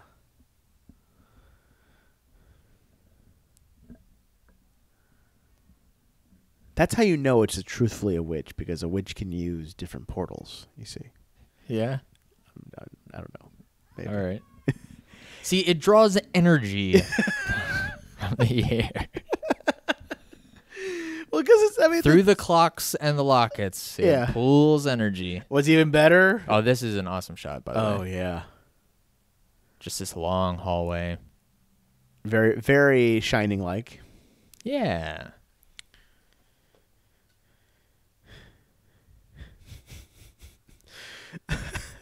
It just occurred to me, too, that this would be exactly where the ghost wants to be. Oh, with like all the crazy items and stuff. All the crazy gizmos and already haunted things. Like, you just let that in there, and it's like, and it's able to activate all those items. Mm-hmm. Like, because the thing is, like, you go in that room, right? And you look at everything in there, right? By the way, that was a long shot. Yeah, I know. What? Yeah. Because, like, right now we're in the room and we're actually seeing half the stuff, right? Mm-hmm. And, like, some of it we know what it is. Some of it we've seen. This is the freaky thing right here. Yeah. That Annabelle's gone.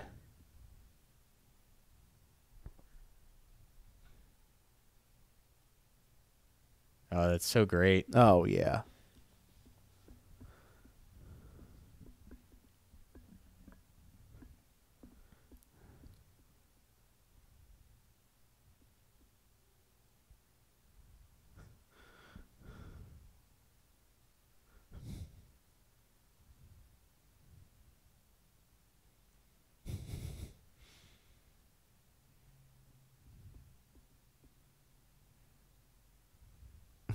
That's such a great effect, too. Mm-hmm. And then a slow reveal. Oh, so goddamn creepy. This is what's even creepier, is the fact that she's there and she's able to fool with other objects and other haunted things. Mm-hmm.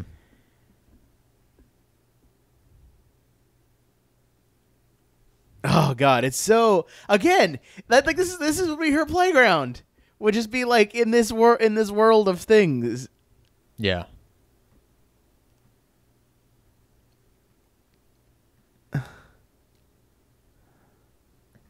Nana sleeps through a lot. Well, because Nana's a grandma. I mean, you know, Nana's got a...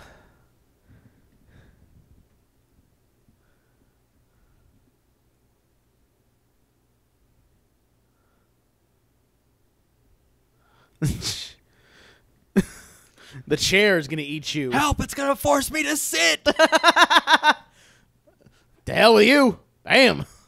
It's a cool effect. It is. All these effects are cool.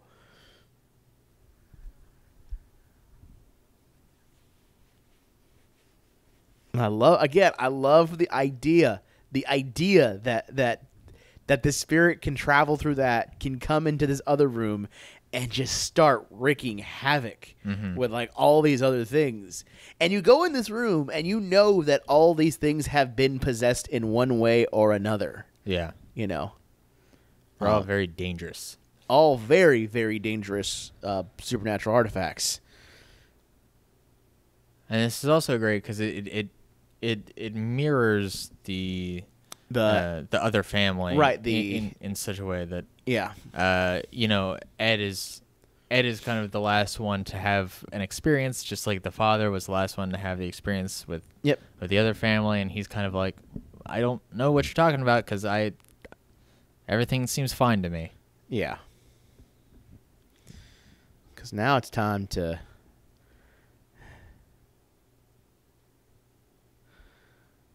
I'm going to end this, baby.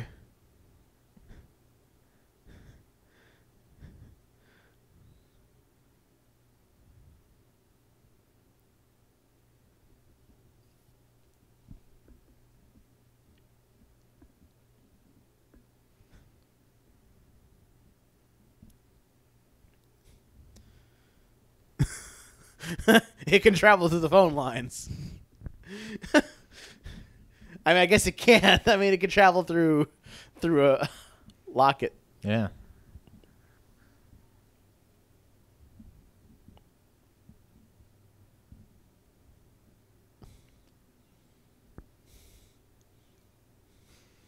Wait, did she say she's gonna? Otherwise, she's gonna latch on to us again.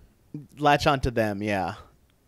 I could have sworn I heard us. It did. She said that. I think she implied just us as like everybody, because it's obviously affected the Warrens. Yeah. And it's and well, like as terrible it is to affect his family for sure, affecting the Warrens I think would be horrible, because again, the Warrens have enough just trinkets and gizmos and stuff like that. Also that shot, yeah. The music. Oh, kind of orchestral, kind of spooky, almost 2001-esque. Yeah.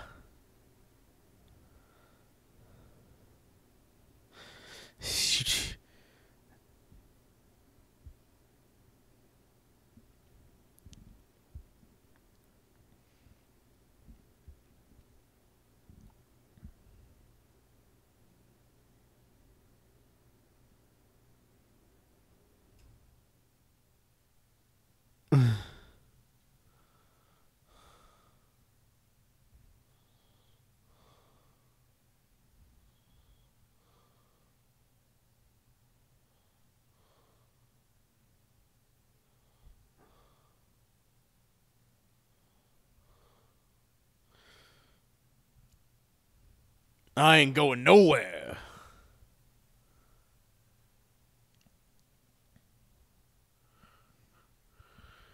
And I love there's something they do with the sound design where there's this. I love these effects. Low, sorry, go on. Yeah, there's just this low, deep rumble, and you notice it a few times throughout the film. Like there's a moment with the dragging the hair with the cupboard. I love this upcoming effect. I think. Mm-hmm.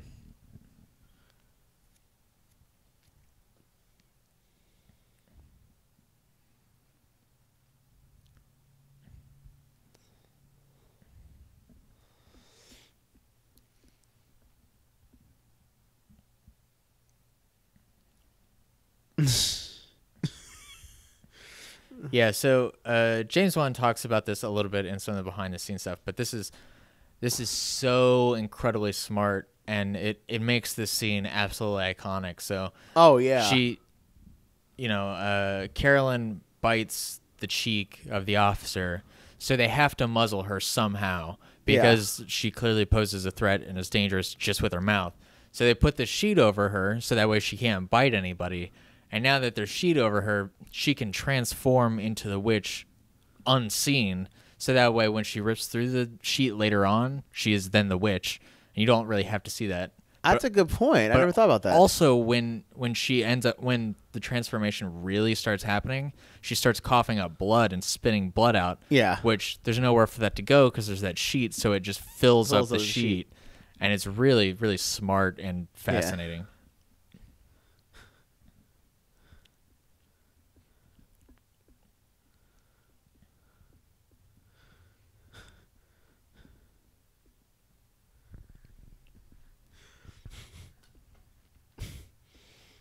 Everything shot in this kind of cellar is really gorgeous. By the way, we forgot to mention the other Chekhov's gun that happened right now, earlier in the scene. The fact that the shotgun was put down. Yeah. And so here's that one shot I was mentioning earlier where there are multiple upside down shots. And that was also another great motivated camera movement.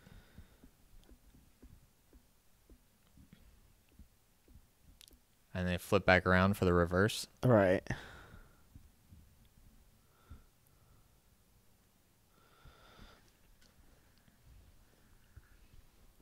This is done in Latin, right? I think it's. I can't remember if it's on Latin or English. Let's say yes. Let's find out. I'll find it right here. Well, yeah, it's not English. No, it's English right there. All right, that's it.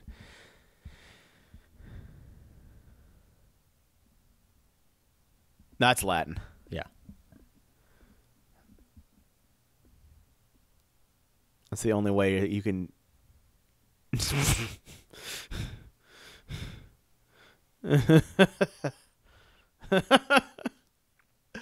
I just like the idea of a spirit. Just like you say that, you throw the holy water, and it's just like, are you serious? You're just gonna get me wet. Here it is. This is such a great shot right here.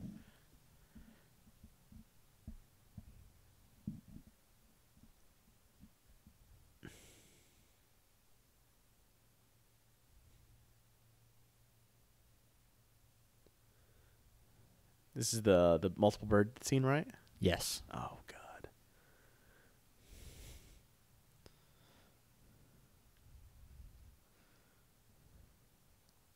And it's a cool way to kind of tie everything together. So you start off with the girl in the car, and then we see him through his stuff. We kind of pull out to the whole house, and then one ends up going in through the cellar, which ties it all back around.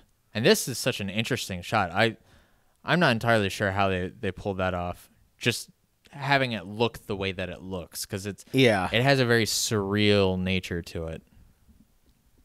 It is very surreal.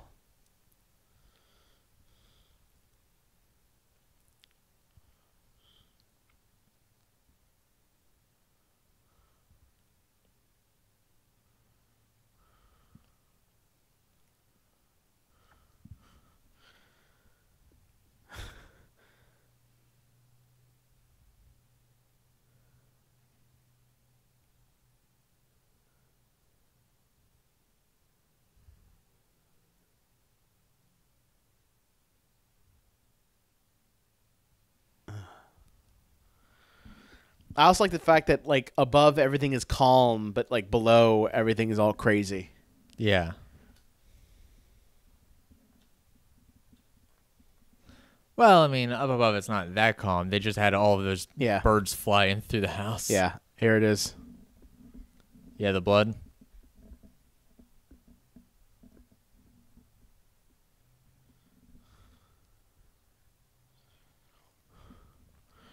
Oh, here it is.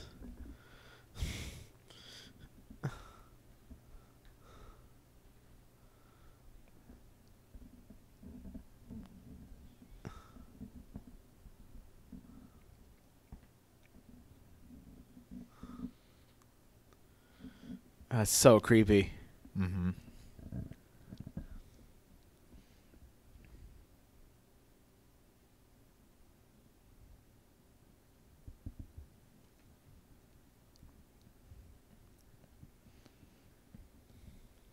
And this is the best part. Oh, yeah. I was like, everything just calmed down. And it's just like, what's going on? They're very much in the eye of the storm. Yes.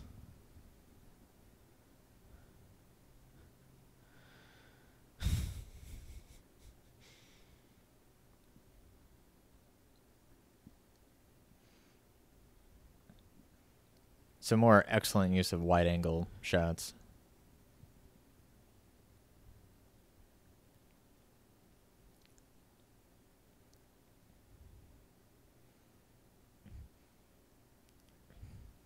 Yeah, I'm not entirely sure how they I don't either. they pulled any of this stuff off. I don't either. Half these shots, I wish I could explain. Yeah, I mean, they're and just like the shadow work. That's what I'm done in saying. this Like, if is- you know, I mean, some of it's got to be practical, right? I imagine there's definitely heavy elements of practical, Screw you. but like what kind of rigs they had set up and what they had to paint out, I have no idea. Yeah. Because it's all just so effective.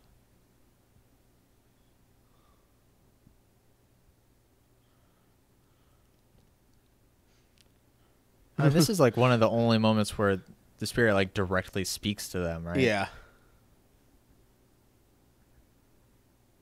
This is great.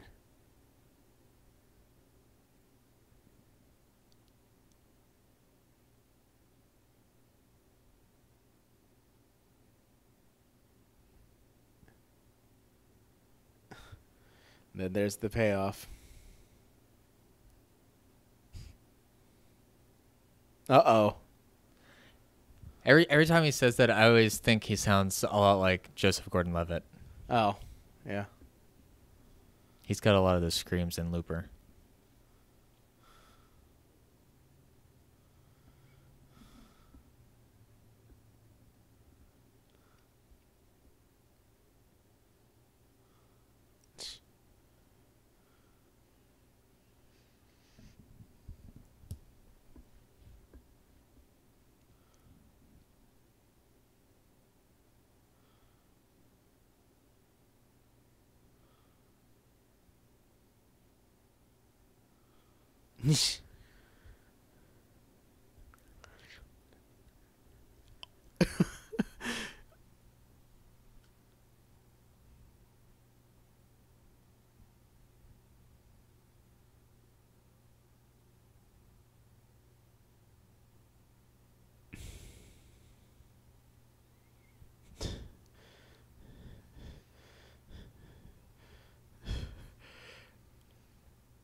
So like some of that first like you know, I condemn you back to hell stuff didn't fully land on me, but this internal struggle I think is really powerful. I tend to like a lot of that stuff because it does set the tone really quickly. Yeah, of like sure. what's going down right now. Like we're no longer just simply fighting a spirit. We're fighting for quite literally her eternal soul. And it's such a, again, powerful thing because it fully puts everything back in motion.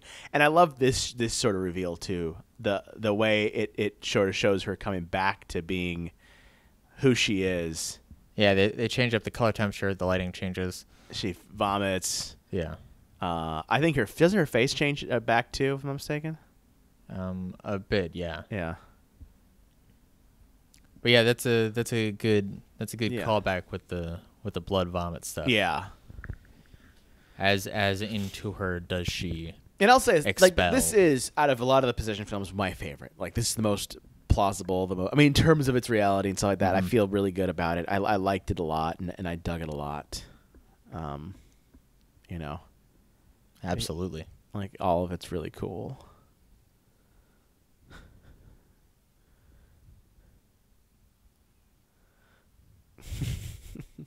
So you guys gonna live back in the house?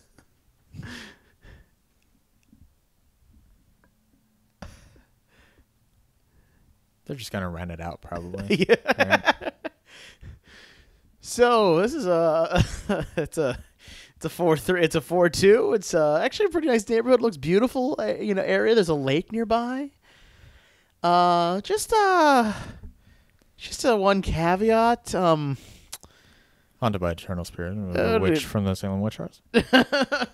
What was that? Oh, nothing. Just it's something by Eternal Spirit. It's damnation to your soul. I'm sorry. Did you say soul and damnation? No. We're condemned to hell, so I shouldn't come back. But we don't ever know who knows. I mean, whatever. I'll take it.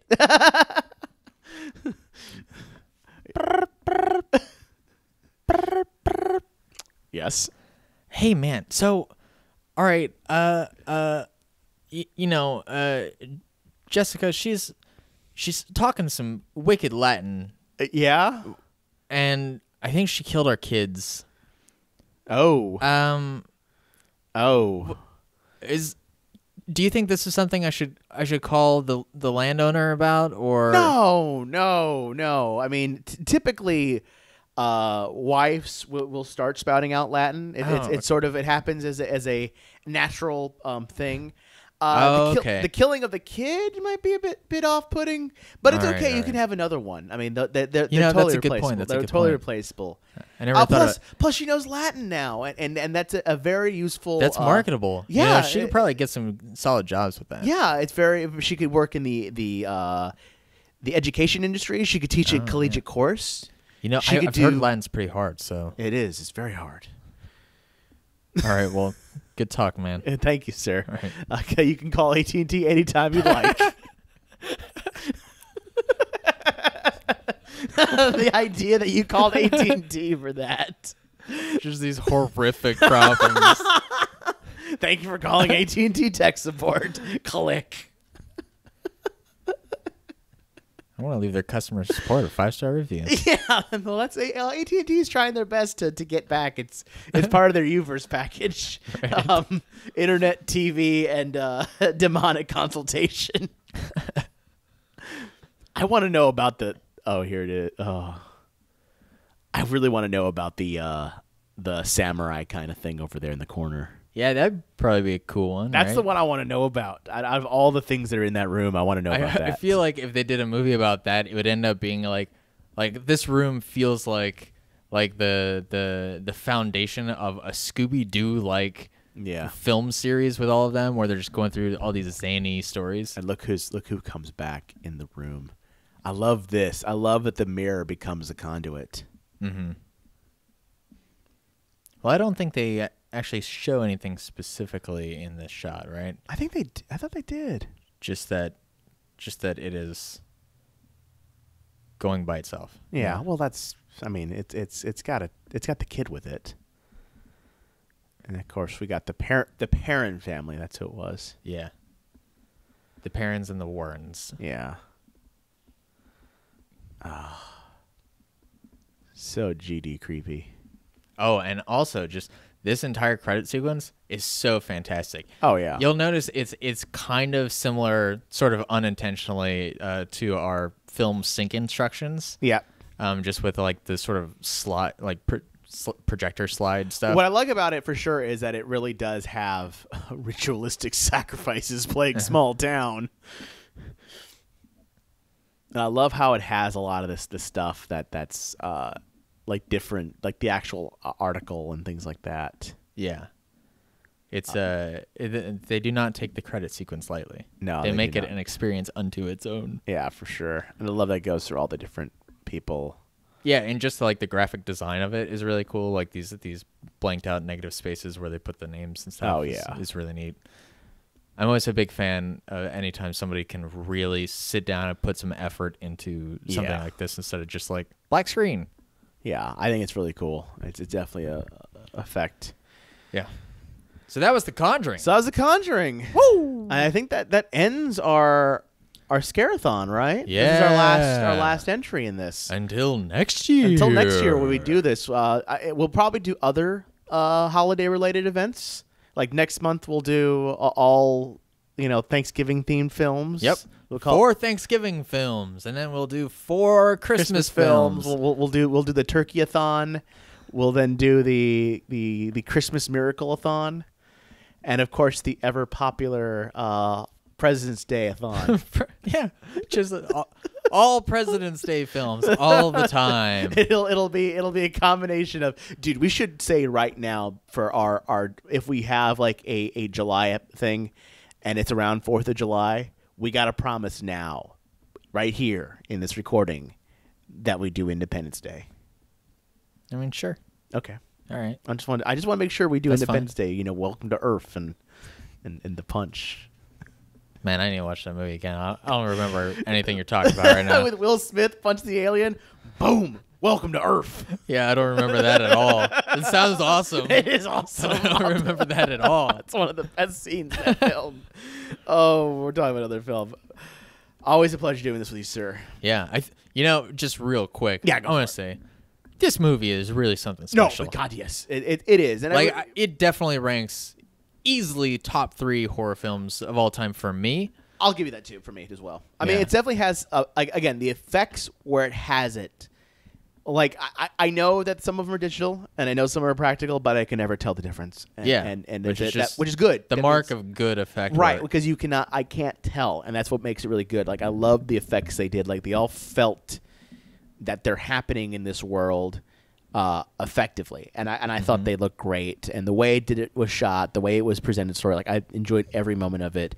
Again, because it's like my second time. We watched it in theaters together when it came out. This is my second time seeing it, and I was just sort of remembering things. Yeah, because I hadn't seen it in a while. But I remembered a lot of like, oh yeah, that affects here, that's this part here, that's that part there, and the certain payoffs of things. Like I think that's what I loved about it was that it paid off so quickly. All the things it set up, like the shotgun paid off, the matches paid off, like everything paid off very, very quickly, and it kept me invested as a viewer just of how quickly it paid off. Because like, oh shit, what's going to happen next? What's going to go down? What's this demon going to do, so to speak? What's this witch going to, inflict on this poor family? Yeah, absolutely. I think the pacing is spot on. Oh yeah. I watched it through just a couple days ago, and I was so impressed. Like it just all felt so much better than I remember seeing it in theaters. But I remember coming out of theaters like really enjoying it. Yeah. And just all aspects of it, it just feels like such a well put together, well thought out film, and I think it's really effective. Maybe barring one or two super minor like 5-second moments or something in the film. Yeah, very minor. But yeah, it's just I'm super impressed with the film, and it is going to be a mainstay of my horror collection. Oh, same here. Where can people find you online, good sir? Yo, you can find me at twitter.com/getaway. Or you can search for me all over the internet, wherever you want, wherever you got. You can find me, Brent Hughes, Getaway. Sometimes all over the place. You can find me. I'm at Vincent404 on the Twitters. If you want to talk about this episode, want to talk about future other episodes and content we do, head on over to our website, CosmicRadio.TV/Cinematalkraphy. You'll also be able to join in our community. We finally launched an actual forum and community section for you, the viewers of all of our content, at community.CosmicRadio.TV. You'll be able to comment and discuss any episodes of shows, all that fun jazz and things like that. Yeah. And of course, if you want to let us know what you think, you can hit us up at our Gmail account at cinematography@gmail.com. Hit us up on Twitter at cinematography. And of course, all the other things that exist around and other shows and networks, such as Jump Point that I do with Bryce Castillo. Yep. Do you know how to speak Latin? You could ask us stuff about Latin, because we don't. I can say, I can say some like I can say like one Latin. I can say one Latin phrase. Yeah. Yes. Go for it. E pluribus unum. Good one, Roberto. So that's it for today. So tune in next time. And cinema, peace out. More like it. Get it? Yeah. Get it? Yeah, because you're not going to say the phrase, are you? Get it? Do you get it, Roberto? Maybe.